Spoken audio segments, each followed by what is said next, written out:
आज हम आपको लेकर चलेंगे एक ऐसी जगह जो सिर्फ आस्था का केंद्र नहीं बल्कि एक बिजनेस पावर हाउस बन चुकी है, श्री केदारनाथ धाम, जहां श्रद्धा की लहरें भी हैं और साथ ही पैसों की भी लहरें हैं। Yes, you heard it right. एक महीने में 200 करोड़ का कारोबार हुआ है। तो चलिए जानते हैं केदारनाथ धाम की इस अर्थव्यवस्था की कहानी।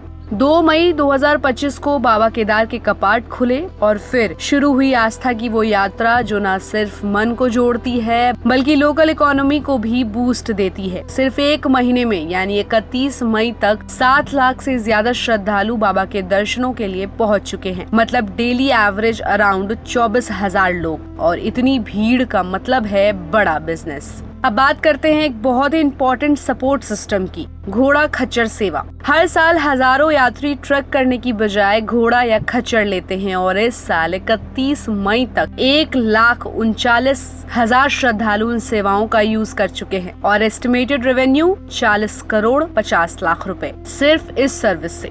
सोचिए जरा, एक पूरा इकोसिस्टम बन चुका है सिर्फ इन जानवरों के इर्द गिर्द। और अब बात करते हैं स्काई की यानी हेली सेवा की। इस साल 8 हेलीकॉप्टर कंपनियां और 9 हेलीपैड्स, इनके जरिए लगभग 33,000 यात्रियों ने हेली राइड ली और इनका एस्टिमेटेड बिजनेस 35 करोड़ के आसपास रहा। फास्ट, सेफ और सिनिक और साथ ही प्रॉफिटेबल भी। अब चलते हैं ग्राउंड लेवल कंफर्ट की ओर, जहां बुजुर्गों और फिजिकली वीक लोगों के लिए होती है डंडी और कंडी सेवा।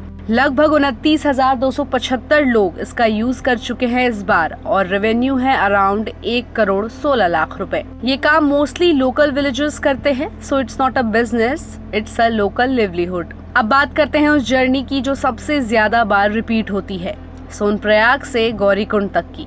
यहाँ पर चलता है शटल सिस्टम। 225 टैक्सी गाड़ियाँ सिर्फ इस रूट पर रजिस्टर्ड है। 50 रुपए पर हेड एक तरफ। टोटल इनकम अभी तक हुआ अराउंड 7 करोड़ रुपए। अब सोचिए, इतनी भीड़ आ रही है तो खाना, रुकना, रहना भी तो चाहिए। यहाँ GMVN के टेंट, होटल्स, धर्मशाला और प्राइवेट लॉजेस सभी फुल ऑन बुक्ड चल रहे हैं। ट्रेड यूनियन के हिसाब से 100 करोड़ का होटल और लॉजिंग का कारोबार हो चुका है अभी तक। सिर्फ GMVN ने ही 3 करोड़ 80 लाख रुपए की कमाई कर ली है। केदारनाथ यात्रा सिर्फ मंदिर नहीं बल्कि सड़क किनारे दुकानों से लेकर चाय वाले तक सबके लिए कमाई का एक बड़ा मौका है। लोकल वेंडर्स, प्रसाद सेलर्स, हैंडीक्राफ्ट वाले और वुमेन सेल्फ हेल्प ग्रुप्स, इन सभी को अच्छी अर्निंग्स हो रही है। CM पुष्कर सिंह धामी ने खुद कहा था कि हमारी कोशिश है कि यात्रा के साथ लोकल लोग भी ग्रो करें। अब जून शुरू हो गया है, श्रद्धालुओं की संख्या और भी तेजी से बढ़ रही है। लोकल दुकानदारों का कहना है कि अगर बारिश ज्यादा नहीं हुई तो जुलाई तक ये कारोबार 500 करोड़ तक पहुंच सकता है। इसे कहते हैं faith plus finance equal to future ready economy. तो दोस्तों, आपको क्या लगता है, क्या भारत में ऐसे धार्मिक स्थलों की ताकत को और स्ट्रक्चर दिया जाना चाहिए?